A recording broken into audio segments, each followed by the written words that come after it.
نور على نور يهدي الله لنوره من يشاء. روشنی پر روشنی اللہ اپنے نور کی طرف جس کی چاہتا ہے رہنمائی فرماتا ہے. استرودا پروگرام نور اسلام، پیشکش سیف الرحمان. بسم اللہ الرحمن الرحیم. الحمد للہ رب العالمین والعاقبۃ للمتقین والصلاة والسلام علی اشرف الانبیاء والمرسلین محمد النبی الکریم وعلی آلہ وصحبہ اجمعین. جمعہ 19 محرم سن 1443 ہجری بمطابق 27 اگست 2021 کی دوپہر 1 بجے اردو ریڈیو سے پروگرام نور اسلام سننے والوں کی خدمت میں محترم مولانا عبدالباسط العمری اور سیف الرحمان کا سلام و تحیات. سامعین، پروگرام کے معمول کے مطابق پہلے حصے میں ٹیلی فون کے ذریعے آپ سامعین کے سوالات وصول کیے جائیں گے اور دوسرے حصے میں ایس ایم ایس کے سوالات. ایس ایم ایس کے لیے نمبر ہے 92080، جبکہ ٹیلی فون نمبرز ہیں 44131280 اور 44874299. آج کے پروگرام کی پہلی کال ریسیو کرتے ہیں. السلام علیکم. السلام ورحمۃ اللہ وبرکاتہ. جی محترم، ذرا آواز بلند کیجیے گا. السلام علیکم. جی وعلیکم السلام ورحمۃ اللہ. کیا نام ہے بھائی؟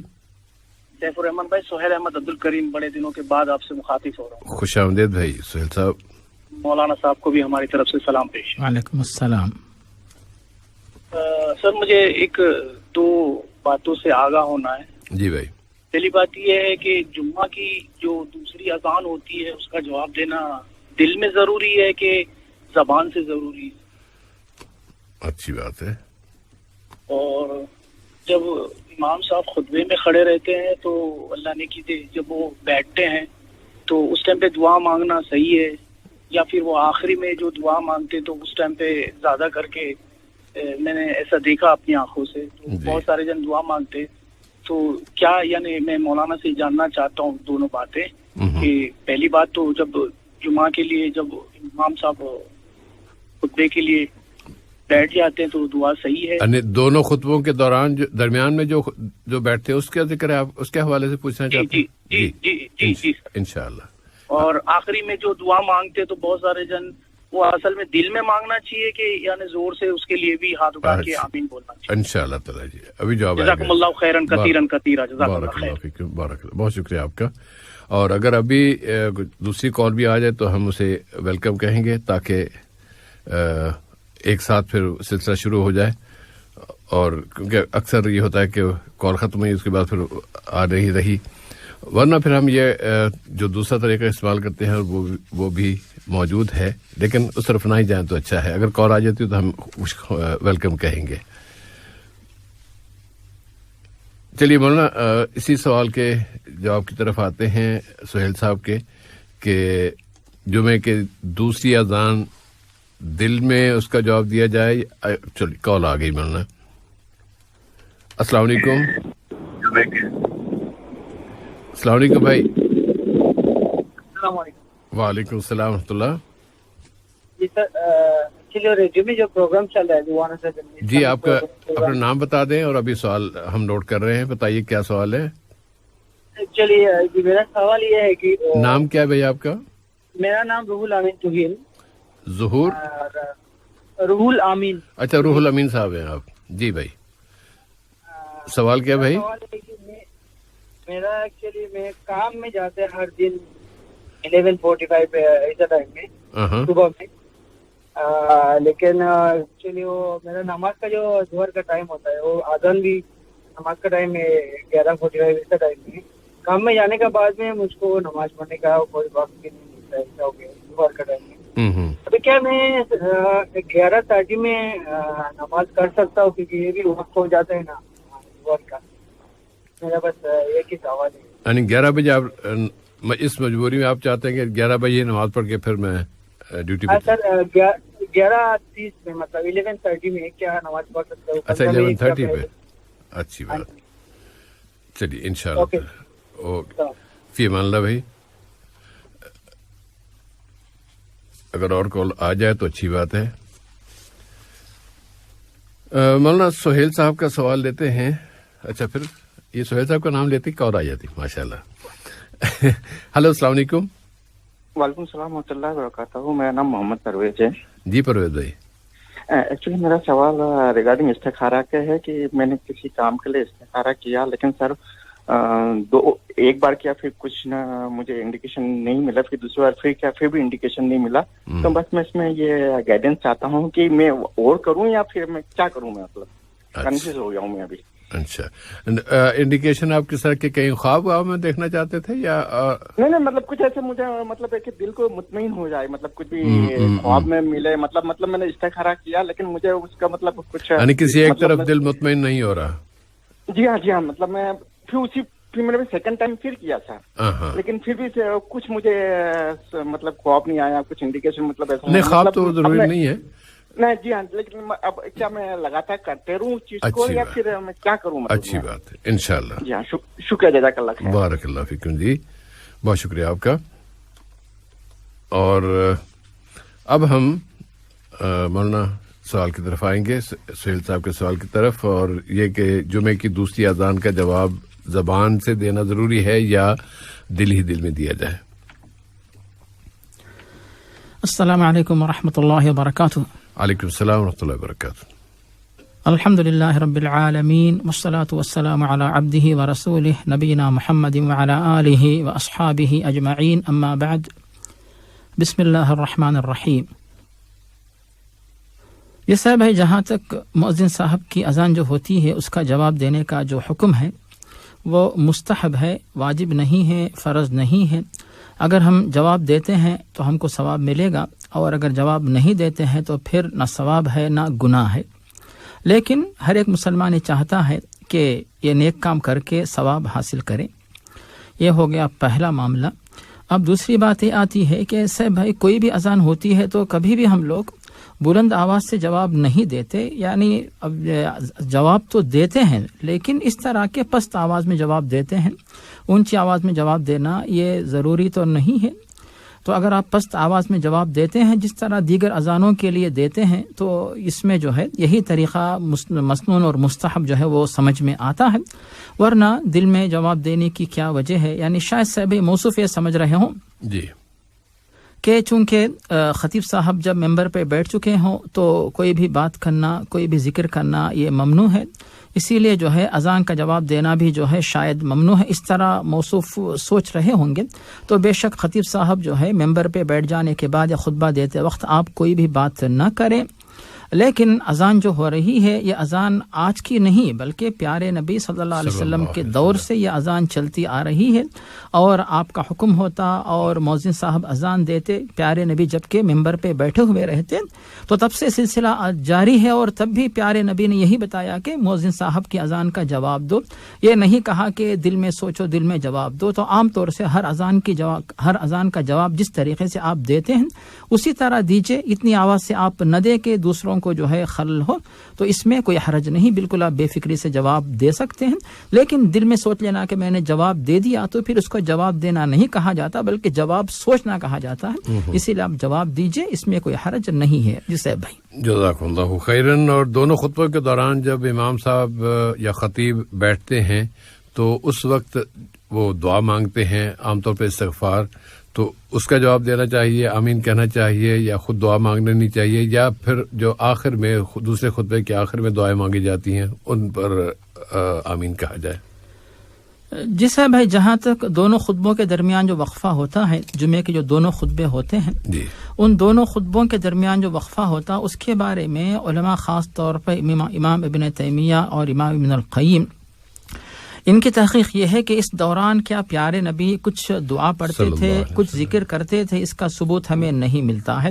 اسی لیے اگر کوئی بندہ، کوئی خطیب صاحب اور سامعین و حاضرین جو مسجد میں ہیں خاموش رہتے ہیں ٹھیک ہے، لیکن اگر کچھ نہ کچھ پڑھ لیتے ہیں، اس وقت بھی ذکر کرتے ہیں اللہ کا ذکر یا درود، اس میں کوئی حرج نہیں۔ اور بعض علماء کی تحقیق یہ ہے کہ خطیب صاحب کے دونوں خطبوں کے درمیان جو دعا کی جائے وہ جلد قبول ہوتی، یہ بھی ایک روایت ہے۔ اس کو بنیاد بنا کر اگر کوئی شخص اس دوران کوئی بھی دعا اگر مانگ لینا چاہے، اس میں بالکل کوئی حرج نہیں ہے، مانگ سکتے ہیں۔ لیکن کوئی بھی شخص دعا جو ہے بلند آواز سے دعا نہیں مانگتا، بلکہ پست آواز سے دعا کی جاتی ہے۔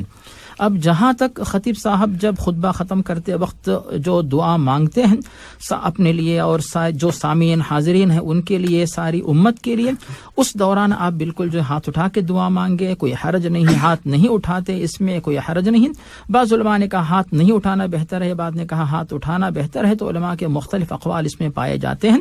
ہمیں اس میں اس بات پہ اطمینان ہے کہ اگر کسی کو اطمینان ہے کہ وہ اٹھائے تو ہاتھ اٹھائے، کسی کو اطمینان نہیں نہ اٹھائے، اس میں بالکل کوئی حرج نہیں ہے۔ بالکل اس یعنی امام صاحب کی اس دعا میں، خطیب صاحب کی دعا میں برابر آپ شرکت کریں۔ جی صاحب بھائی، جزاک اللہ خیرن۔ اور اب اس مرحلے پہ اگر کوئی کال آتی ہے تو ہم خوش آمدید کہیں گے۔ اور روح الامین صاحب کے سوال کی طرف آ جاتے ہیں۔ روح الامین صاحب پوچھ رہے ہیں یا فرماتے ہیں، اور چلیے کال آئی ہے تو ہم ضرور لیتے ہیں۔ السلام علیکم بھائی۔ السلام علیکم۔ وعلیکم السلام، ریڈیو قطر۔ جی بھائی، ریڈیو قطر ہے، اپنا نام بتا دیں اور سوال بتا دیں۔ جی السلام علیکم، میرا نام انصار حسین۔ جی انصار بھائی، کیا سوال ہے؟ انصار صاحب کی کال کٹ گئی ہے، انہوں نے کسی وجہ سے شاید ہاتھ لگ گیا ہوگا۔ اب ہم پھر اس سوال کے جواب کے بعد اگلی کال لیں گے۔ مطلب روح الامین صاحب کا سوال کہ یا ان کا کہنا ہے کہ 11:45 پہ ان کی ڈیوٹی شروع ہوتی ہے اور اسی وقت اذان یا 11 وہی ٹائم تقریباً اذان کا ہے، تو اگر وہ 11:30 بجے ظہر کی نماز پڑھ لیں اور پھر ڈیوٹی پہ ڈیوٹی پہ چلے جائیں تو کیا اس طرح جائز ہوگا؟ جس سے بھائی جہاں تک نماز کا جو معاملہ ہے، جو فرض نمازیں ارکان اسلام میں شامل ہیں، ہر دن 5 نمازیں، اس کا ذکر ہمیں بخاری اور مسلم میں حضرت عمر سے جو حدیث جبریل وارد ہے اس میں ملتا ہے، اور اسی طرح بخاری اور مسلم میں حضرت طلحہ بن عبید اللہ سے جو حدیث مروی اس میں بھی یہ بات ملتی ہے 5 صلوات فی الیوم واللیلہ، کہ ہر دن 5 نمازیں پڑھنا مسلمانوں کے لیے فرض ہے۔ اب آتی ہے بات کہ تمام نمازوں کے اوقات مقرر کر دیے گئے ہیں۔ سورۃ النساء آیت 103 میں بتایا گیا ان الصلاۃ کانت علی المؤمنین کتابا موقوتا۔ اس کے بعد جو تیسری بات ہے ملتی ہے صاحب بھائی، وہ ہے کہ کوئی بھی نماز جو ہے اگر موقع ملے تو ضرور آپ با جماعت ادا کریں، لیکن اگر کوئی مجبوری ہے، ڈیوٹی ہے، آپ جماعت سے نہیں پڑھ سکتے، مجبوری ہے، تو جہاں کہیں آپ کو موقع ملتا ہے وہاں پہ نماز آپ پڑھ لیجئے، جیسا کہ بخاری اور مسلم میں ابو ذر غفاری سے مروی ہے کہ حیث ما ادرکتک الصلاۃ فصلی، کہ جہاں کہیں نماز مل جائے، یعنی نماز کا وقت ہو جائے، وہاں پہ تم لوگ نماز اسی مقام پہ پڑھ لو۔ اب آتی چوتھی بات سے بھائی کہ موصوف یہ کہتا ہے کہ آج کل جو ہے اذان 11:45 پہ ہوتی ہے، تو قطر میں ماشاءاللہ جو اذان کے اوقات جو ہوتے ہیں ظہر کی اذان کے صاحب تقریباً 11:18 سے، یعنی جو مختلف موسم جو ہوتے ہیں، سردی، گرمی، بارش کے جو موسم مختلف، تو ان میں 11:18 سے لے کر 11:48 تک جو ہے اذان کا وقت تبدیل ہوتا رہتا ہے۔ اور جب جو موصوف کہتے ہیں کہ 11:30 بجے وہ نماز کیا پڑھ سکتے کہ نہیں، اگر 11:30 بجے ظہر کی اذان ہو جاتی ہے تو بالکل بے شک موصوف جو ہے 11:30 بجے جو ہے ظہر کی نماز پڑھ سکتے ہیں، یعنی 11:30 بجے اذان ہوئی یا اس سے پہلے ہوئی تو بالکل آپ جب اذان ہوئی فوراً جو ہے ظہر کی نماز پڑھ سکتے ہیں۔ لیکن اگر ظہر کی نماز آج کل جو ہوتی ہے صاحب بھائی 11:35 پہ ہو رہی ہے، تو اگر 11:35 پہ یا 11:40 پہ یا 45 پہ اب یہ ہونے والی ہے، یعنی کچھ دنوں کے بعد، تو ایسی صورت میں موصوف اگر 11:30 بجے ظہر کی نماز پڑھیں گے تو پھر وہ نماز صحیح نہیں ہوگی، نماز قبول نہیں ہوگی، اور اگر پڑھ بھی لیں گے تو پھر ان کو دوبارہ وہ نماز دہرانی ہوگی، کیونکہ ظہر کی نماز جو ہے وقت داخل ہونے سے پہلے نہیں پڑھی جا سکتی۔ اس معنی میں موصوف کو چاہیے کہ اذان کا انتظار کریں، جیسے ہی اذان ہو جاتی ہے فوراً جو ہے وہ نماز پڑھ لیں۔ اب اس کے بعد سے بھائی ایک اور بات یہاں پہ ہم موصوف کے لیے یہ بتا سکتے ہیں کہ چونکہ موصوف کا ایک کہنا یہ ہے کہ ان کی ڈیوٹی جو ہے وہ 11:45 پہ شروع ہو جاتی ہے. آج کل تو 11:35 پہ اذان ہے, 11:35 پہ نماز پڑھ کے جائیں. لیکن اگر کوئی ایسی مجبوری ہے کہ بالکل وقت ملتا ہی نہیں تو موصوف جہاں کہیں جاتے ہوں وہاں پہ جانے کے بعد بھی تھوڑا سا وقت آپ نکال لیں, کسی ذمہ دار سے, مسئول سے, جو بھی انچارج ہے اس سے اجازت لے لیں. اس کے بعد آپ جس طرح بہت سارے مزدور رفع حاجت کے لیے جاتے ہیں, کچھ چائے پانی کے لیے جاتے ہیں, کچھ تھوڑا بیٹھتے ہیں, اسی طرح جو ہے تھوڑا وقت نکال کر آپ جو ہے عصر کا وقت نکلنے سے پہلے کبھی بھی جو ہے آپ ظہر کی نماز یعنی کوشش یہ کرے کہ ظہر کا وقت بھی نہ نکلنے پائے. یعنی مسافر یا مریض کے لیے تو اجازت ہے تاخیر کرنے کی, جمع تاخیر کی, لیکن آپ عصر کا وقت داخل ہونے سے پہلے کبھی بھی ظہر کی نماز پڑھ سکتے ہیں. اس طرح کا کوئی انتظام آپ کر لیجئے تاکہ ظہر کی نماز جو ہے وقت مقررہ پہ ادا ہو جائے. اس کے بعد اب سے بھائی موصوف نے ظہر کا تو ذکر کیا لیکن اب عصر کا ذکر موصوف نے نہیں کیا, تو عصر کے بارے میں موصوف کیا کرتے ہوں گے؟ بے شک اس کے لیے وقت نکالتے ہی ہوں گے. تو اس اعتبار سے جو ہے عصر کا وقت داخل ہونے سے کچھ پہلے جو ہے ظہر کی نماز پڑھ لیں, اور جیسی عصر کی اذان ہوتی ہے فوراً عصر کی نماز پڑھ لیں.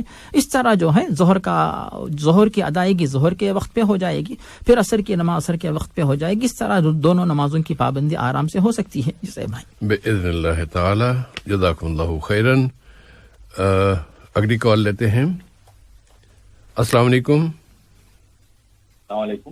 وعلیکم السلام ورحمۃ اللہ. کون سا بول رہے بھائی؟ محمد ذاکر حسین. محمد ذاکر حسین صاحب, فرمائیے کیا سوال ہوگا؟ سب سے پہلے میں سوال کرنے سے پہلے یہ پوچھنا چاہ رہا ہوں کہ یہ پروگرام کو ہم باہر سے بھی سن سکتے ہیں, قطر کے باہر سے, یا ادھر ہی سوال سننے کی بات کر رہے ہیں, سوال کی بات کر رہے ہیں؟ سوال بھی اگر اس وقت کوئی دنیا کسی بھی علاقے سے اگر ممکن ہو جاتا اس کے لیے کال کرنا تو ہم ریسیو کر لیں گے. اور سننے کی حد تک تو ظاہر ہے کہ نشریات سنی جا رہی ہیں, لیکن اس پہ موبائل پہ یا جو ایپ ہے, جی اس کا ایپ ہے اس کے لیے باہر سے سننے کے لیے, جی اس کے لیے وہ ایپ ڈاؤن لوڈ کرنی ہوتی ہے. QMC ایپ ہے, اسے ڈاؤن لوڈ کرے تو اس کے ذریعے سن سکتے ہیں. بھائی سوال کی طرف آ جائیے بھائی. میں اب اس کی تفصیل میں نہیں جاؤں گا اس لیے کہ یعنی میرے پروگرام کی نوعیت یعنی میں اسی پر رہنا چاہوں گا. دوسرا یہ کہ مولانا کی اگر اجازت ہو تو اگر کوئی سوال کرنا ہو تو ان کا نمبر مل سکتا ہے کیا؟ جی سوال کر, اب یہی نمبر ہیں جو ابھی ہم نے نشر کیے ہیں, اس کے علاوہ کوئی اور نمبر نہیں دیا جاتا. بھائی آپ سوال کر دیجئے, بتا دیجئے سوال کیا ہے آپ کا. جی ٹھیک ہے. میرا پہلا سوال یہ ہے, جی بھائی, حضرت آدم علیہ السلام جو اللہ تعالیٰ نے جب ان کی تکلیف کی تھی, مطلب ان کو جب پیدا کیا تو مٹی سے پیدا کیا تھا جب وہ جنت میں تھے نا, حضرت آدم علیہ السلام, اور اس کے بعد میں پھر حوا بھی تھی, دونوں کو ایک ساتھ میں ان کی پیدائش ہوئی تھی. اللہ تعالیٰ نے جب حوا کی پیدائش آپ جاننا چاہتے وہ کیسے ہوئی تھی؟ جی جی جی انشاءاللہ. تو اور وہ جنت میں تھے تو جس کا انکار کیا تھا, جس کا منع کیا تھا اللہ تعالیٰ نے, جو پھل کھانے کا, درخت کھانے, جی درخت کے قریب جانے سے منع کیا. اس کے بعد تو اس کو جو کھانے کے لیے اب دنیا میں اتارے گئے, تو کون سی ہجری تھی وہ, اور کہاں اتارے گئے تھے وہ؟ اچھی بات ہے. چلیے اس طرح کے سوالات اس میں ہم ان کو اہمیت نہیں دیتے. جواب ہے, جواب دیا جائے گا, لیکن ان کی اہمیت نہیں ہے کہ آپ کو فائدہ کیا ہوگا اس سے جاننے کے. اور کوئی سوال ہے بھائی؟ جی, اور دوسرا سوال یہ, حضرت مہدی علیہ السلام اور عیسیٰ علیہ السلام دونوں کا کب ہوگا, اور کون پہلے آئیں گے اور کہاں آئیں گے؟ اچھی بات ہے. اصل یہ جو اس طرح کے ایک نا ذہنی تفریح کے طور پر یہ سوالات ہوتے ہیں, ان کو ہم بالکل اہمیت نہیں دیتے. ہاں نالج کے لیے آپ جانا چاہتے ہیں تو کوئی اور پروگرام دیکھ لیجئے, ہم اس کو جواب دے دیں گے ضرور, لیکن ہم اس کی حوصلہ افزائی نہیں کرتے. بھائی بہت شکریہ آپ کا. اگلی کال لیتے ہیں. السلام علیکم. ہلو السلام علیکم بھائی. ہلو السلام علیکم. جی جی وعلیکم السلام ورحمۃ اللہ وبرکاتہ. میرا نام امجد اقبال ہے سر. جی امجد بھائی. سر جی سر دو سوال ہیں. ضرور. ایک تو یہ ہے کہ جو آدمی وفات پا گئے ان کی نماز اور روزے کیسے مطلب کہ پورے کیے جائیں, کیونکہ 1-2 سال تک وہ آدمی بیڈ پہ رہا ہے, اس کے بعد جو ہے وہ رضا الہی وفات پا گئے ہیں. دوسرا یہ ہے کہ آدمی کی خود اگر وہ نمازیں اگر رہی ہوئی ہوں قضا نمازیں تو وہ کیسے پوری کی جائیں؟ کیا ایک ہی وقت میں تھوڑی تھوڑی وہ جو جیسے 4 فرض 3 فرض 2 فرض ایسے کر کے وہ ادا کر سکتے ہیں؟ اچھی بات انشاءاللہ جواب. اور دوسرا یہ ہے کہ جس کیمپ میں کوئی آدمی رہتا ہے تو وہ آدمی اگر ویل چیئر پہ ہے تو وہاں پر جو مسجد ہے وہ 3رے فلور کے اوپر ہے تو آدمی وہ نماز کے لیے نہیں جا سکتا. تو نیچے جو مسجد بنی ہوئی ہے اس میں اس کا آواز بھی نہیں آتا ہے. تو کیا وہ ظہر کی نماز ہی پڑھے گا؟ ظہر کی مطلب نہیں آپ 5 نمازیں پڑھنی ہوتی نا؟ نہیں جمعے کے دن ٹھیک.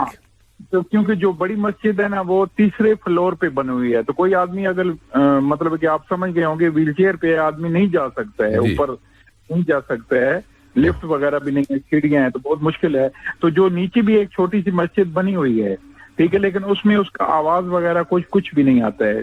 تو کیا اس کی وجہ سے وہ مطلب کہ ظہر کی نماز ہی پڑھے گا؟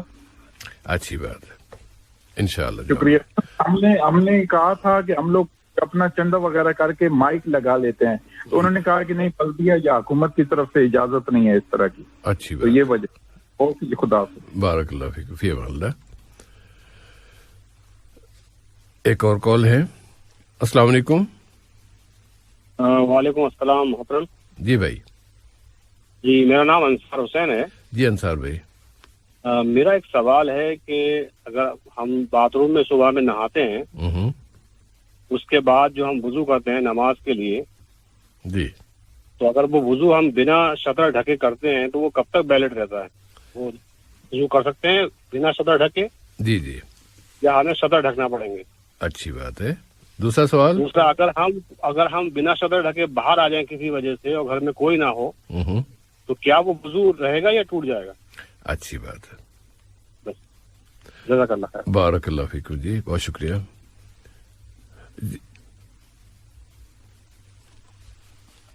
مولانا اب ہم سوالات کی جوابات کی طرف آتے ہیں. محمد پرویز صاحب کا سوال تھا کہ استخارہ انہوں نے 2 مرتبہ کیا ہے. مولانا ایک کال ہے اگر یہ بھی لے لیں تاکہ پھر بعد میں ہمیں مشکل نہ ہو. ہلو السلام علیکم. وعلیکم السلام. جی ہیلو. جی السلام علیکم. وعلیکم السلام. سرفراز محمد بھائی تم کو بھی سلام اور مولانا صاحب کو بھی میرا سلام. وعلیکم السلام ورحمۃ اللہ وبرکاتہ. جی محترمہ کیا سوال ہے؟ آپ کی آواز کٹ رہی ہے, ہمیں سمجھ نہیں آ رہی. ہاں ابھی آ رہی کیا؟ جی اب آئیے آواز. ہاں میرا سوال ہے کہ یا اللہ اچھا میرا ایک دعا ہے میری کہ ابھی آ رہی نا آواز؟ کٹ کٹ کے آ رہی ہے. کیا ہوا؟ ٹھیک ہے میں بند کر کے کرتی ہوں. جی بولنا. اب سوال لے لیتے ہیں, جب ان کی کال آئے گی تو پھر دیکھیں گے اس وقت کیا صورتحال ہے. پرویز صاحب پوچھ رہے ہیں کہ انہوں نے بار بار یا 2 مرتبہ استخارہ کیا ہے اور لیکن کسی جگہ بھی دل مطمئن نہیں ہو رہا, تو کیا وہ بار بار استخارہ کریں؟ جی صاحب ہے, جہاں تک استخارے کا معاملہ ہے ہمیں اس کی دلیل ملتی ہے صحیح بخاری میں حضرت جابر سے کہ پیارے نبی صلی اللہ علیہ وسلم صحابہ کرام کو استخارے کی دعا سکھاتے تھے اور صحابہ کرام استخارہ جو ہے اس کی دعا پڑھ کر جو بھی کام جو ہے وہ کیا کرتے تھے. اور یہ دعا بالکل آسان ہے, اگر کسی کو یاد ہو تو زبانی پڑھے ہیں, یعنی اگر یاد نہ ہو تو پھر دیکھ کے پڑھے. اور جہاں تک استخارے کی نماز اور دعا کی بات ہے صاحب بھائی, اس کے لیے موصوف کیا کوئی کام کرنا چاہتے ہیں یا کوئی کام چھوڑنا چاہتے ہیں یا کئی کاموں کے درمیان ایک کام کو اپنانا چاہتے ہیں تو استخارہ جو ہے اس طریقے سے اس کی بنیاد پہ جو ہے کیا جائے. یعنی صرف ایسا نہیں ہے کہ استخارہ کی دعا آپ نے پڑھ لی, ہمیں نہیں پتا کہ موصوف نے جو ہے کیا دعا اس میں پڑھی, صرف اس حد تک انہوں نے پڑھ لیا جو عربی میں الفاظ ہیں, کیا پھر اسی پر اکتفا کیا یا پھر موصوف نے جو ہے جو مقصد ہے اس کو اللہ کے سامنے پیش کیا تو نہیں پتا. جیسے صاحب دعا کے اندر جو الفاظ ملتے ہیں اللہم انی استخیرک بعلمک و استقدرک بقدرتک و اسألک من فضلک العظیم فانک تقدر ولا اقدر وتعلم ولا اعلم انت علام الغیوب. تو یہاں تک تو سے بھائی یہ تمہیدی الفاظ ہیں. صحیح. اس کے بعد پھر جو ہے موصوف جو کام کرنا چاہتے ہیں اس کے بارے میں کہیں گے کہ یا اللہ جو میں کام کرنا چاہتا ہوں یہ کام کرنا جو ہے اس کی وجہ سے میرے لیے دین و دنیا اور انجام کے لحاظ سے میرے لیے بہتر ہے، تو پھر یہ کام مجھ سے کروا دے اور اس پر مجھے مطمئن کر دے، اس میں مجھے برکت عطا فرما. اور اگر یہ کام کرنا میرے لیے دین و دنیا و آخرت، دین و دنیا اور انجام کے لحاظ سے بہتر نہیں ہے، اس کام کو مجھ سے اور مجھ کو اس کام سے ہٹا دے، پھر میرے لیے اس سے بہتر کام مقدر فرما دے اور پھر مجھے اس پر مطمئن کر دے، پھر مجھے اس میں خیر و برکت عطا فرما. تو موصوف جو ہے اس طریقے سے بہتر استخارہ اگر کریں گے اور اللہ تعالیٰ کے سامنے دل کی بات پیش کریں گے تو امید ہے کہ انشاءاللہ موصوف کا مقصد پورا ہو جائے گا. صرف جو حدیث کے اندر جو الفاظ ہیں ان کو صرف دہرا دیں گے، ان ھذا الامر خیر لی فی دینی و دنیا و عاقبت امری و عاجل امری و عاجل، اس طرح کہیں گے تو پھر شاید سے بھئی موصوف جو چاہتے ہیں وہ مقصد یعنی جو الفاظ اللہ کے سامنے جس طرح پیش کرنا چاہیے اس طرح نہیں پیش کر رہے ہوں، تو موصوف ذرا سا یعنی کھلے الفاظ میں اللہ تعالیٰ کے دربار میں اپنی بات پیش کریں اور صحیح طریقے سے دعا کریں، اور دعا کرنے کے بعد پھر دیکھیں کہ کس طرف ان کا رجحان ہوتا ہے یا پھر کس کام کے سلسلے میں ان کے لیے سہولتیں اللہ کی طرف سے پیدا ہو جاتی ہیں، تو پھر اس کام کو اپنائیں.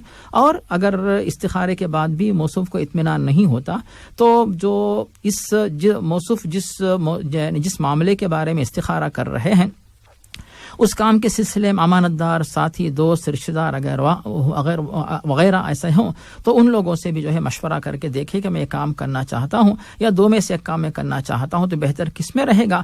امانت دار لوگوں سے مشورہ کر کے دیکھیے، تو پھر استخارے کے ساتھ ساتھ مشورہ اگر کریں گے تو امید ہے کہ انشاءاللہ موصوف کو بہتر طریقے سے رہنمائی مل سکتی ہے. جی صاحب بھائی.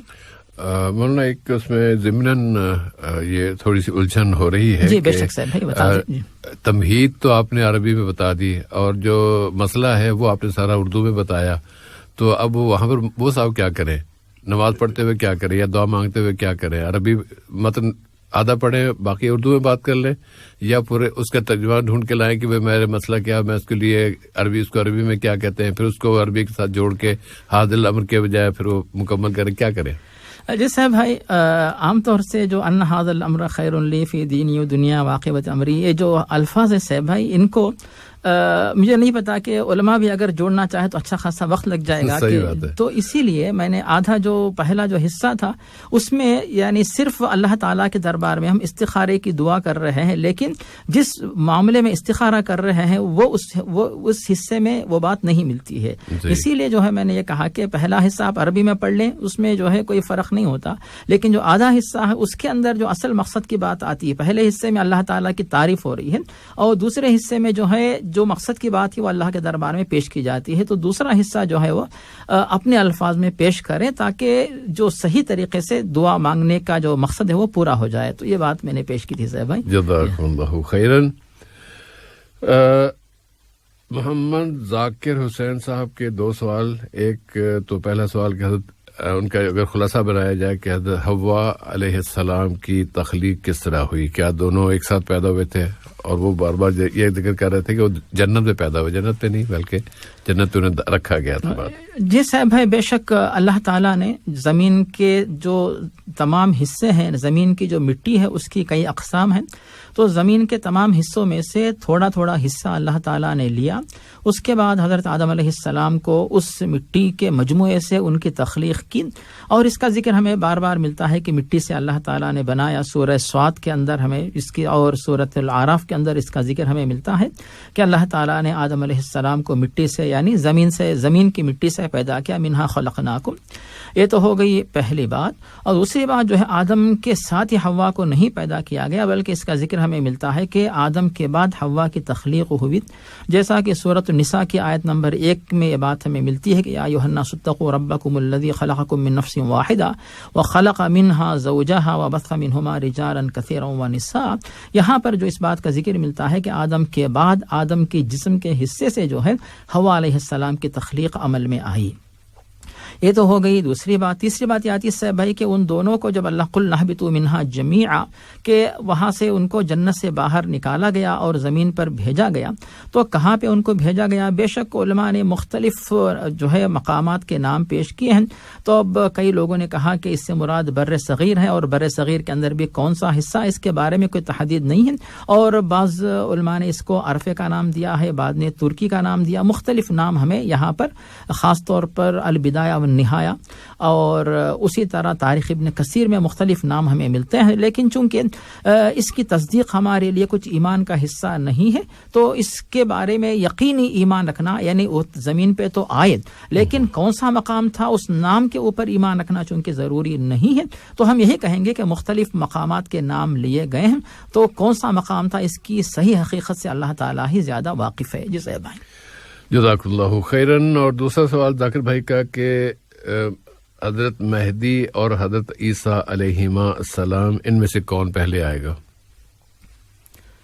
جسے بھائی یہاں پر معاملہ آنے کا نہیں ہے, بلکہ دونوں کے بارے میں جو دلیل ہمیں ملتی ہے کہ حضرت مہدی علیہ السلام کا جو ذکر ملتا ہے ان کا آنا نہیں ہوتا بلکہ ان کی ولادت ہوتی ہے, اور ان کی والدہ جو ہے حضرت آمنہ ان کا نام ہوگا اور ان کے والد کا نام حضرت عبداللہ ہوگا.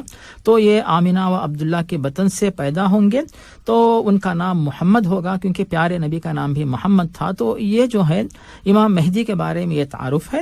اور امام مہدی جب لوگوں کو فجر کی نماز کی اقامت ہوئی ہوگی, نماز کی تیاری کر رہے ہوں گے, تب عیسیٰ علیہ السلام کا نزول ہوگا. فَكَيْفَ إِذَا نَزَلَ فِيكُمْ ابن مریم, کہ اس وقت کو یاد کرو تمہارا حال کیا ہوگا یا کس طرح رہے گا جبکہ تمہارے درمیان عیسیٰ علیہ السلام کا نزول ہوگا. تو عیسیٰ علیہ السلام کی ولادت تو ہو چکی ہے تقریباً آج سے 2000 سال پہلے. اب دوبارہ وہ آئیں گے تو پھر ان کی ولادت نہیں یا کہیں سے خروج نہیں بلکہ آسمان سے ان کا نزول ہوگا. پھر اس کے بعد جو ہے امام مہدی کہیں گے کہ عیسیٰ علیہ السلام سے کہ آپ نماز پڑھائیں. وہ کہیں گے کہ نہیں, کہ نماز آپ ہی پڑھائیں, کیونکہ اللہ تعالیٰ نے امت محمدیہ کو اس عزت سے اس احترام سے نوازا ہے. تو اس طرح ان دونوں کی ملاقات جو ہے آمنے سامنے نماز کے وقت پر ہوگی. مطلب یہ ہوا کہ پہلے سے امام مہدی علیہ السلام موجود رہیں گے, اس کے بعد عیسیٰ علیہ السلام کا نزول ہوگا. جی صاحب بھائی جزاک اللہ خیرن. اب اگر کوئی کال کرنا چاہے تو ہم ایسے ریسیو کرنا چاہیں گے. امجد اقبال صاحب کے سوال کی طرف آتے ہیں. چلیے کال آ ہی گئی ہے الحمدللہ, تو لے لیتے. السلام علیکم. وعلیکم السلام. جی محترمہ, میرا سوال ہے کہ وعلیکم السلام. میرا ایک آواز میرے کو ڈبل آ رہی, میرے کو آ رہی اور ہمیں کٹ کٹ کے آ رہی ہے. آپ کے فون میں میرے کو آ رہی آواز. مولانا پھر آپ محترمہ اپنے ٹیلی فون کی ذرا یعنی کچھ مرمت کرا لیجیے گا, کیونکہ ہمیں اس وقت کوئی آواز نہیں آئی تو کٹ کٹ کے آ رہی تھی, اور اس سے پہلے بھی یہی پرابلم ہوا تھا, تو ہم زیادہ وقت اس پہ نہیں دے سکتے. بہت شکریہ آپ کا. ایک اور کال ہے. السلام علیکم. ہلو السلام علیکم. السلام علیکم ورحمۃ اللہ وبرکاتہ. وعلیکم السلام ورحمۃ اللہ. نام کیا بھائی آپ کا؟ السلام بھائی اپنا نام بتا دیں. میرا نام نصیر ہے بھائی. معلوم.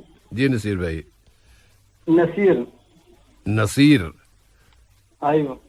سوال کیا ہے؟ سوال میرا یہ ہے کہ جمعہ کے لیے کتنا آدمی ہونا ضروری ہے؟ کوئی ہمارے ادھر بولے جمعہ کے لیے کتنا آدمی گاؤں کے مسجد میں ہونا ضروری ہے. اور کوئی سوال؟ نصیر بھائی جی اور کوئی سوال ہے یا؟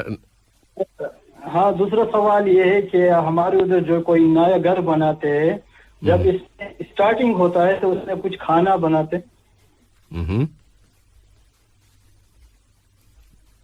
ہلو,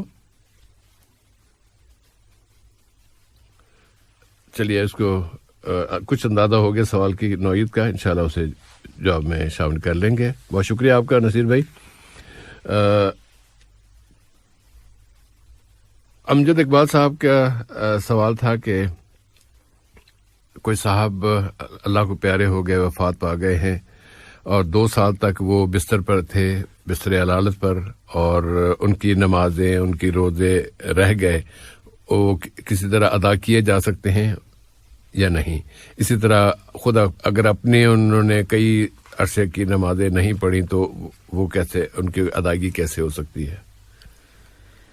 جی صاحب بھائی، اس بارے میں خیر جو بھی دنیا سے جا چکے ان کا تو الگ مسئلہ ہے، اس کے بارے میں تو ہم ان کے بارے میں بتائیں گے جی. لیکن جو حضرات صاحب اس وقت ایسی صورتحال سے گزر رہے ہیں، ان کے ساتھ جو ان کے قرابت دار ہیں، ان کے جو رشتہ دار ہیں، ان کے دنیا سے جانے کے بعد ماشاءاللہ ان کے مال کے جو وارث بننے والے ہیں، تو وہ حضرات کیا کر رہے ہیں؟ تو کوئی بھی نماز کسی اور کی طرف سے نہیں پڑھی جا سکتی، کسی ایک کی نماز کی قضا کوئی دوسرا نہیں کر سکتا. تو جہاں تک نمازوں کا معاملہ ہے بھائی، جب آپ کے گھر میں کوئی بھی مریض ایسی حالت میں ہو تو اگر بالکل ہوش نہیں ہے، یعنی دماغ اس طرح ان کا جو ہے ختم ہو چکا ہے کہ وہ نماز کو نہیں سمجھتے، تو پھر وہ مرفوع القلم کے طور پہ شمار ہوں گے، ان کے اوپر سے نماز معاف ہو جاتی ہے.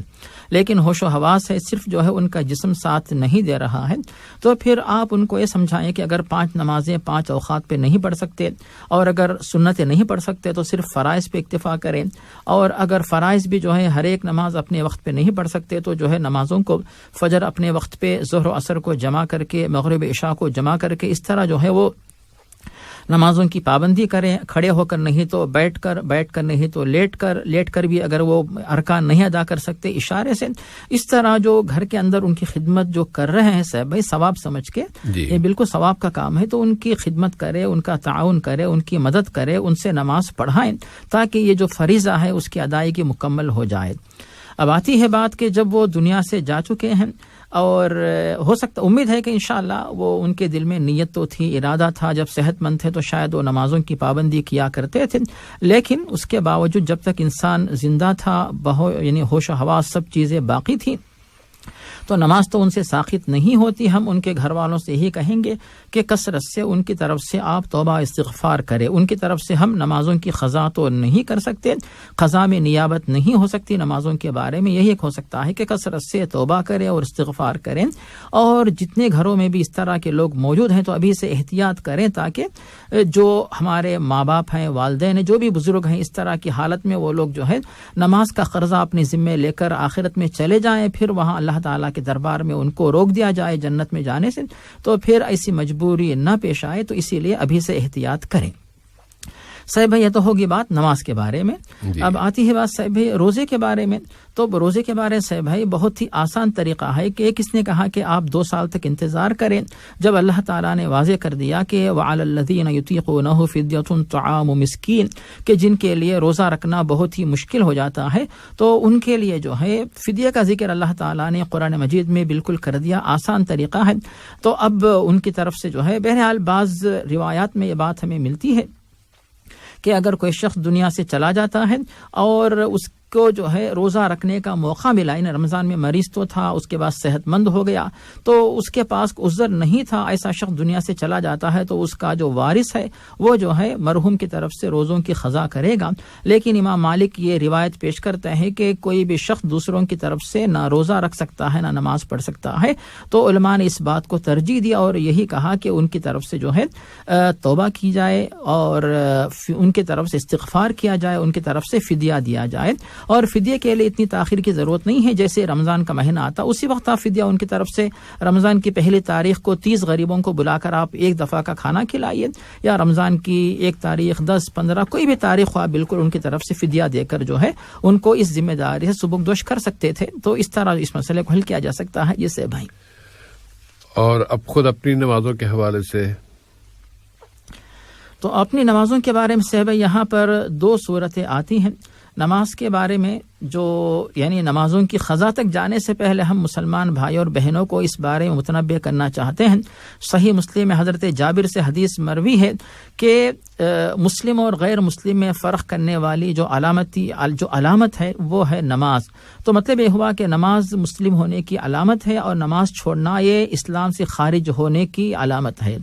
اور مسند احمد میں حضرت بریدہ سے حدیث مروی ہے کہ العہد الذی بیننا و بینہم الصلاۃ فمن ترکہا فقد کفر، کہ مسلم اور غیر مسلم میں تفریق کرنے والی علامت جو ہے وہ نماز ہے، جو نماز پڑھے وہ مسلم ہے، جو نماز نہ پڑھے وہ جو ہے کفر کا کام کر رہا ہے۔ ان باتوں کو ذہن میں رکھ کر پھر جو ہے اس سوال کے جواب پہ ہم غور کریں گے۔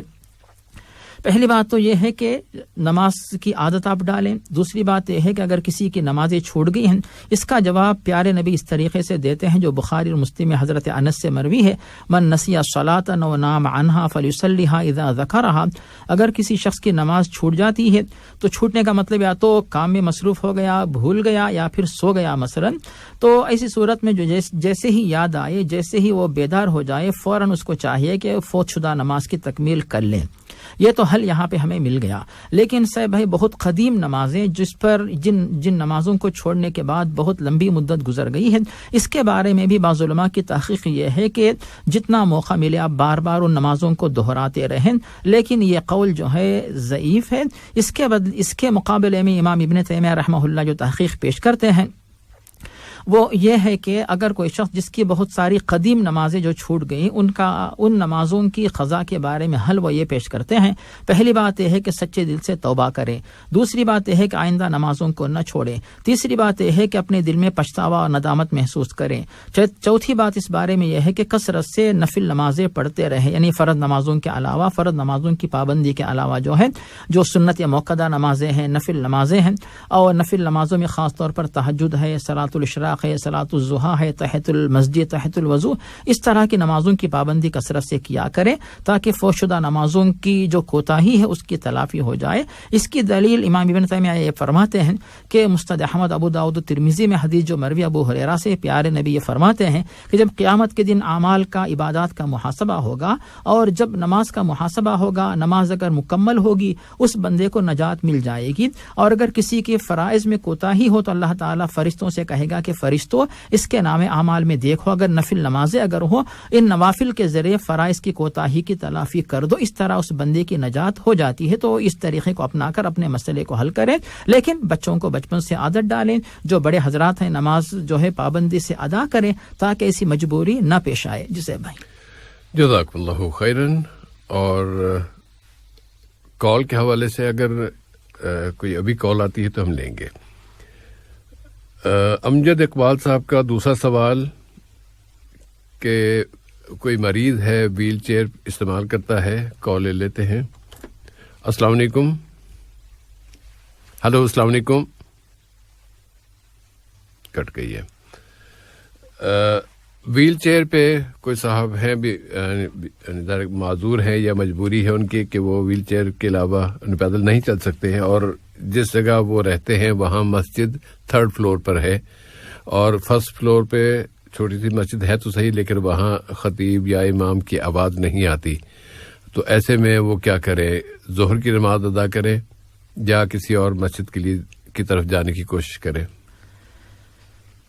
جس سے بھائی اب موصوف نے جہاں کا ذکر کیا، ہو سکتا ہے کہ انشاءاللہ وہ قطر کے بارے میں ہے ان کا سوال، اسی لیے وہ کہتے ہیں کہ تیسری منزل پر مسجد ہے، پھر اس کے بعد بلدیہ کی طرف سے اجازت نہیں ہے، تو ان سے یہ اندازہ ہوتا ہے کہ وہ جو ہے معاملہ قطر کا ہے۔ اب جہاں تک قطر کا معاملہ ہے صاحب بھائی، موصوف اگر جس مسجد کا ذکر کر رہے ہیں وہاں پہ وہ جا نہیں سکتے تو پھر آپ نے خود مسئلے کا ایک بہترین حل پیش کر دیا کہ جمعہ کے دن جو ہے موصوف کسی اور مسجد میں، یعنی اگر وہ جمعہ کا ثواب پانا چاہتے ہیں تو کسی اور مسجد میں جا کر ویل چیئر پہ وہ پہنچ جائے۔ جیسے موصوف ماشاءاللہ جب باہر نکلتے ہوں گے، آتے جاتے ہوں گے، ویل چیئر کا ذکر جب موصوف نے کر دیا ہے تو اب ویل چیئر ماشاءاللہ، یعنی لوگ ویل چیئر پہ بیٹھنے والے سفر بھی کر لیتے ہیں، ایروپلین میں بھی جو ہے ان کا سفر آرام سے ہو جاتا ہے، تو پھر کسی مسجد تک جانا، گاڑی میں بیٹھنا، پھر ویل چیئر پہ بیٹھ کے جو ہے نماز پڑھنا ان کے لیے اس کی سہولت ہو سکتی ہے۔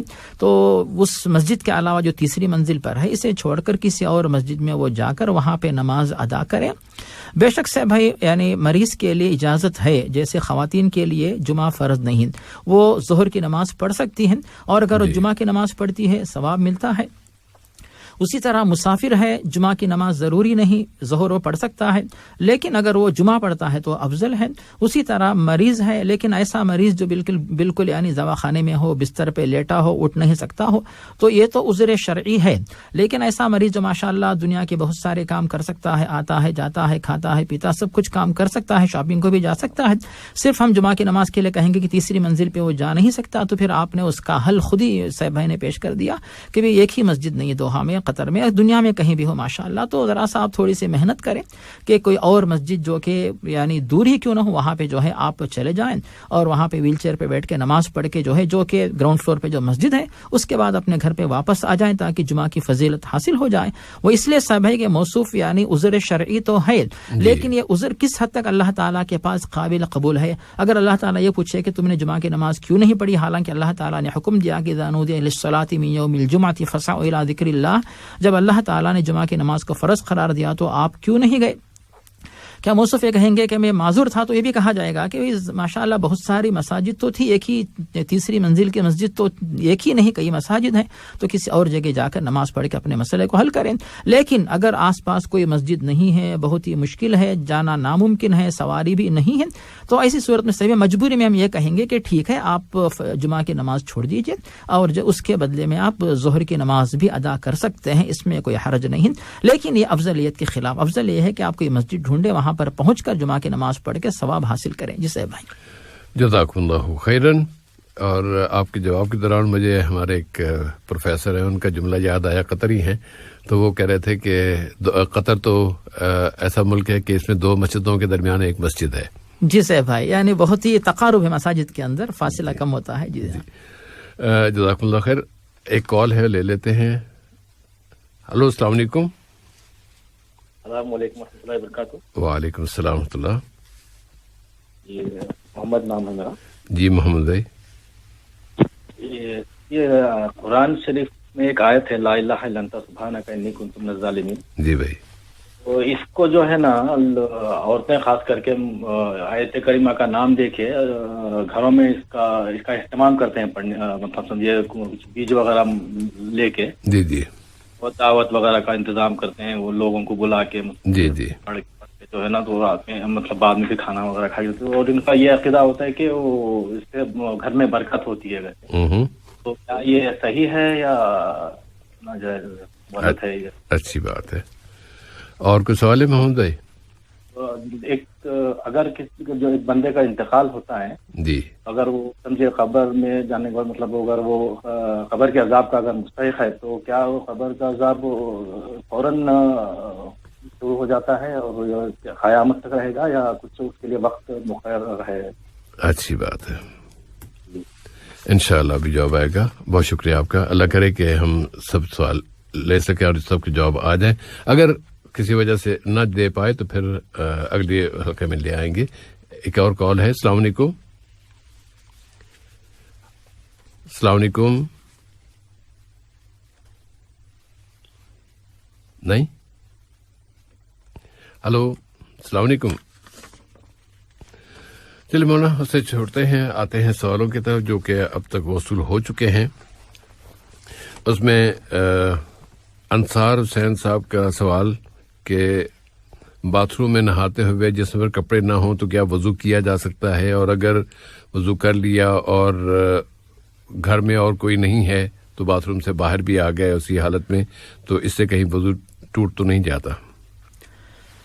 جی صاحب بھائی، جہاں تک اسلامی تعلیمات کے اندر جو بات اس سلسلے میں بتائی گئی ہے وہ الحیاء من الایمان کے شرم حیا ایمان کا ایک حصہ ہے، اسی لیے بہتر ہے کہ آپ کے جسم پہ نہاتے وقت بھی کوئی نہ کوئی مختصر لباسی کیوں نہ ہو وہ آپ کے جسم پہ رہے۔ لیکن اگر کسی وجہ سے کوئی سبب ہے یا آپ کوئی لباس رکھنا نہیں چاہتے ہیں، اسی حالت میں نہانا چاہتے ہیں، اسلامی شریعت کی طرف سے کوئی ممانعت نہیں ہے۔ بغیر لباس کے آپ وضو کرنا چاہتے ہیں، کوئی حرج نہیں، کیونکہ ستر پوشی کی شرط ہے کہ آپ لوگوں کے سامنے بغیر ستر پوشی کے نہ آئیں، اسی طرح نماز بھی ستر پوشی کے بغیر ادا نہ کریں۔ یہ شرائط تو رکھی گئی، لیکن وضو کے لیے، نہانے کے لیے ایسی کوئی شرط نہیں ہے، اسی لیے آپ واش روم میں بند مقام پہ اس طرح نہاتے ہوں یا پھر اسی طرح باہر آ جاتے ہوں، جیسے موصوف نے خود کہا کہ اطراف سے بالکل بند ہے، بے پردہ ہونے کی کوئی صورت نہیں ہے، تو اس کی وجہ سے جو ہے آپ کا وضو برقرار رہے گا۔ اور موصوف کا یہ سوچنا صحیح ہے کہ کتنی دیر تک برقرار رہے گا. تو جو عام وضو جو ہوتا ہے کپڑے پہن کر وضو کریں تو وہ وضو جب تک رہتا ہے اسی طرح بغیر لباس کے بھی وضو جو ہے اتنی دیر تک رہتا ہے. یعنی جب تک وضو ٹوٹنے کا سبب نہ پیش آ جائے تب تک آپ کا وہ وضو باقی رہتا ہے. اس لیے اس کے لیے وقت مقرر نہیں ہے کہ کپڑوں کے ساتھ وضو بہت دیر تک رہے گا اور کپڑوں کے بغیر وضو کرے اس کا وقت مختصر رہے گا. ایسی کوئی بات نہیں. جب تک وضو ٹوٹنے کا سبب نہ پیش آئے آپ کا وضو بالکل جاری رہے گا, برقرار رہے گا, اس میں کوئی حرج نہیں ہے. جی صاحب بھائی. جزاکم اللہ خیرن. نصیر صاحب ہیں, ان کے بعد ان کا سوال یہ ہے کہ جمعے کے لیے گاؤں میں اگر جمعہ پڑھنا چاہیں تو کتنے آدمیوں کو ہونا ضروری ہے؟ اس سے بھائی سلسلے میں اللہ تعالیٰ نے عمومی طور پر ایک بات بتا دی, حکم دیا سورۃ الجمعہ کے اندر کہ یا ایھا الذین آمنوا اذا نودی للصلاۃ من یوم الجمعۃ فاسعوا الی ذکر اللہ وذروا البیع, کہ جمعہ کی اذان ہو جاتی ہے تو فوراً جو ہے اپنے تمام دنیا کے کاروبار چھوڑ کر جمعہ کی نماز کے لیے حاضر ہو جائیں. یہ بات تو واضح ہے. اب آتی ہے بات کہ نماز جمعہ کے لیے کتنے لوگوں کا ہونا ضروری ہے. اس میں مختلف اقوال ہیں. بعض علماء نے 40 بتایا اور دیگر علماء کی تحقیق یہ ہے کہ ایسی کوئی تعداد ہمیں قرآن و حدیث میں نہیں ملتی ہے, بلکہ ایک حدیث جو مستند ہے الاثنان فما فوقہما جماعۃ, کہ 2 افراد اور ان 2 سے زیادہ اگر آتے ہیں تو ایسی صورت میں اس کو جماعت کے طور پہ شمار کیا جائے گا. تو ایک روایت میں جو ہے 3 کا لفظ ملتا ہے, ایک روایت میں 2. اس اعتبار سے جو اگر کم از کم 3 افراد بھی وہاں پہ موجود ہوں تو جمعہ ہو سکتا ہے. بعض علماء نے یہ بھی اجازت دی کہ اگر 2 افراد ہوں تو 2 میں سے ایک شخص جو ہے امام و خطیب بن کر جو ہے وہ خطبہ دے گا اور اس کے بعد جو ہے نماز پڑھائے گا, جو دوسرا ساتھی ہوگا وہ اس کا مقتدی بنے گا. تو ایسی کوئی شرط, ایسی کوئی پابندی نہیں ہے کہ کتنی تعداد ہو, جتنے بھی لوگ وہاں پہ لوگ جو ہے نماز جمعہ پڑھ لیں. لیکن صاحب بھائی ضروری نہیں کہ ہر بندہ ایک الگ سے مسجد بنائے, کہ اگر آپ وہاں پہ یعنی لوگ زیادہ جمع نہیں ہوتے یا نماز جمعہ پڑھانے والا کوئی قابل شخص نہیں ہے تو آپ آس پاس جو قریب جو مساجد ہیں, کہ انسان ماشاءاللہ حلال کمائی کے لیے محنت کے لیے چلا جاتا ہے, نوکری کے لیے, ملازمت کے لیے, کھیتی کے لیے, کاروبار کے لیے اور بچے تعلیم کے لیے دور دور تک چلے جاتے ہیں, تو پھر آپ جو ہے تھوڑی محنت کر کے جو ہے لوگ اگر اس مسجد میں اگر سہولت نہیں ہے, آس پاس میں کوئی دوسری مسجد ہے وہاں پہ چلے جائیں, اور اگر وہاں پہ جانے کا موقع نہیں ہے تو جو مسجد آپ کے قریے میں آپ کے قصبے میں ہے وہیں پر آپ لوگ جو ہے نماز جمعہ پڑھ سکتے ہیں. جیسا کہ میں نے کہا کہ 40 کی تعداد کو بھول جائیے, بعض علماء نے 3 اور بعض علماء نے 2 کا بھی ذکر کیا ہے, تب بھی جو ہے نماز جمعہ بالکل ہو سکتی ہے, اس میں کوئی حرج نہیں ہے. جسے بھائی جزاکم اللہ خیرن. آپ کے جواب کے دوران کال آ رہی تھی اور اب کٹ چکی ہے. نصیر صاحب کا اگلا سوال, چلیے آگے کال. السلام علیکم. ہلو السلام علیکم بھائی. وعلیکم السلام. جی محترم. میرا وعلیکم السلام. ڈبل آواز آئی. وعلیکم السلام. سوال بتا. میرا سوال ہے. جی سوال بتا دیجیے محترمہ. آپ کے فون میں جو بھی پرابلم ہے بس آپ سوال بتا دیں تاکہ یہ بار بار وقفہ نہ آئے. اچھا میرا سوال ہے کہ اللہم انی اجر بتا رہی ہوں میں بتا رہی ہوں میں اللہم من النار.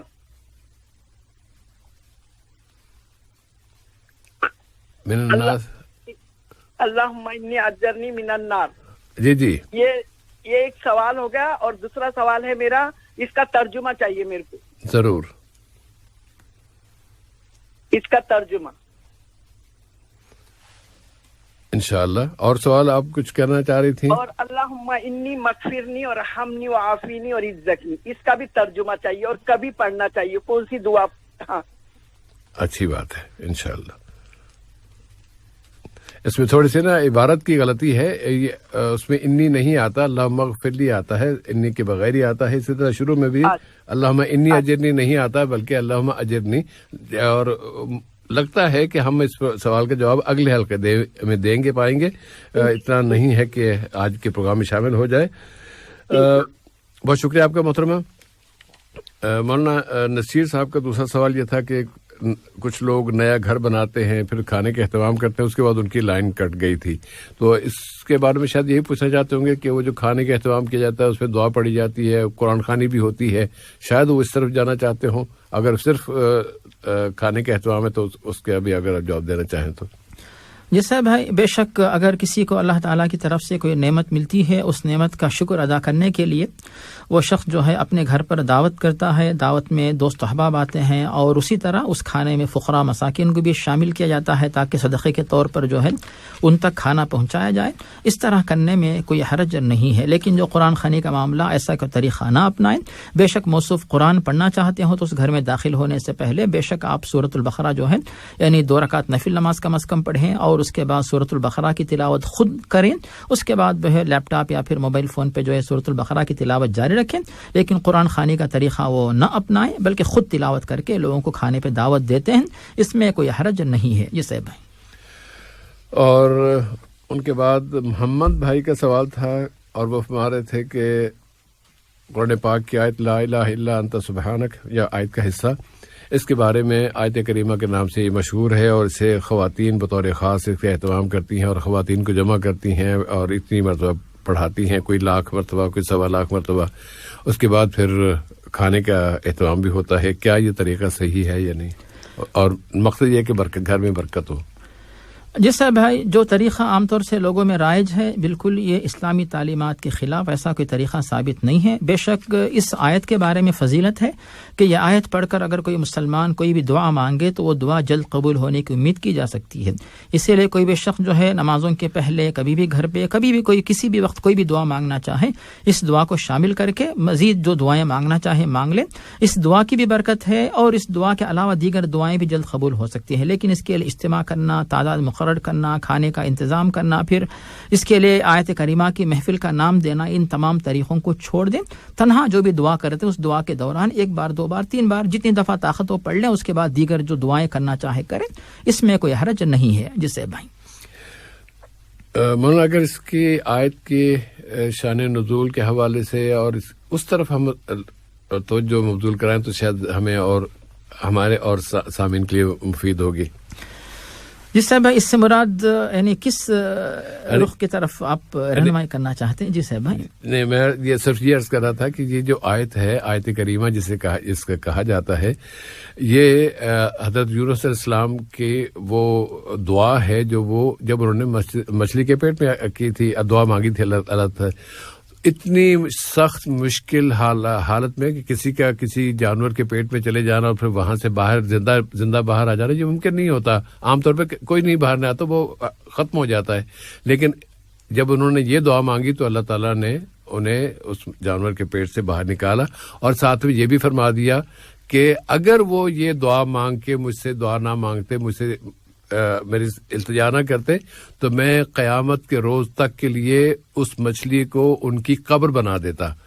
تو غصہ اتنا زیادہ اللہ تعالیٰ کا، اور لیکن اس آیت کے حوالے سے انہوں نے پھر اللہ تعالیٰ نے فرمایا کہ اس نے چونکہ یہ دعا مانگ کے اس آیت کے ساتھ مجھ سے دعا مانگی تھی، اپنی کوتاہی کا، اپنے قصور کا اعتراف کیا تھا، تو اس لیے پھر میں نے اسے معاف کر دیا۔ اور ساتھ میں یہ بھی بتا دیا کہ اگر کوئی دوسرا مومن بھی اس احساس کے ساتھ، اس توجہ کے ساتھ اپنی گناہ کا، اپنی خطا کا اعتراف کرتے ہوئے مجھ سے مانگے گا تو میں اس کو بھی معاف کر دوں گا، جس طرح میں نے اپنے نبی یونس کو یا ذوالنون کو معاف کر دیا تھا۔ یہ وہ اصل سبق ہے اس آیت کے حوالے سے جس پہ ہمیں توجہ کرنی چاہیے، نہ یہ کہ اس کی تعداد اور پڑھتے جا رہے ہیں، مفہوم ہے ہی نہیں ذہن میں کہ اس میں کوئی آیا پڑھنے والوں کے دل میں اپنے قصور اور اپنی کوتاہی اور اپنی غلطی کا کچھ شائبہ، کچھ احساس ہے یا نہیں۔ میں صرف اس طرف توجہ دلانا چاہ رہا تھا۔ جی صاحب ہے، آپ نے توجہ دلائی، مگر بہت ہی قیمتی معلومات کی طرف توجہ دلائی، اور امید ہے کہ سامعین اس اہم جو مطلب کو جو سنا ہے ابھی، اس سے بھرپور استفادہ کریں اور اس کو پڑھیں اور اس کے معنی و مطلب سے استفادہ کر کے جو ہے اپنے رب یعنی اللہ تعالیٰ کو راضی کر لیں۔ جی صاحب بھائی، جزاکم اللہ خیرن۔ اور چونکہ 2-3 سوال ان کا بھی، محمد بھائی کا بھی اگلا سوال اور پھر محترمہ کے 2 سوال، یہ انشاءاللہ ہم اگلے حلقے میں شامل کر لیں گے پروگرام کی ابتدا میں۔ آج کے پروگرام سے اب ہم اجازت چاہیں گے، اور سامعین، دنیا میں اس وقت خاص طور پہ مسلمانوں کے جو حالات ہیں، اگر آپ افغانستان میں دیکھ لیں، فلسطین میں دیکھ لیں، کشمیر میں دیکھ لیں، اور ادھر میانمار میں بہت سے علاقے میں بہت بری صورتحال ہے، تو ان کے لیے اور کچھ نہیں ہم آپ سے مانگتے، صرف یہ چاہتے ہیں کہ اللہ تعالیٰ کے حضور ان کے لیے بھی دعا کرے، اپنے لیے بھی سب سے زیادہ دعا کرے، اور ان مسلمانوں کے لیے بھی ان کو اپنے دعاؤں میں ضرور شامل رکھیں. اللہ تعالیٰ اس امت پہ، اس کمزور امت پہ جو کہ بہت ہی کمزور ہو گئی ہے، اللہ اپنے رحم فرمائے اور ہمیں موجودہ صورتحال سے نجات عطا فرمائے. اگلی ملاقات تک کے لیے محترم مولانا عبدالواسط العمری اور سیف الرحمان کو اجازت دیجیے. والسلام علیکم ورحمۃ اللہ وبرکاتہ. وصلی اللہ علی نبینا محمد وعلی آلہ وصحبہ وبارک وسلم.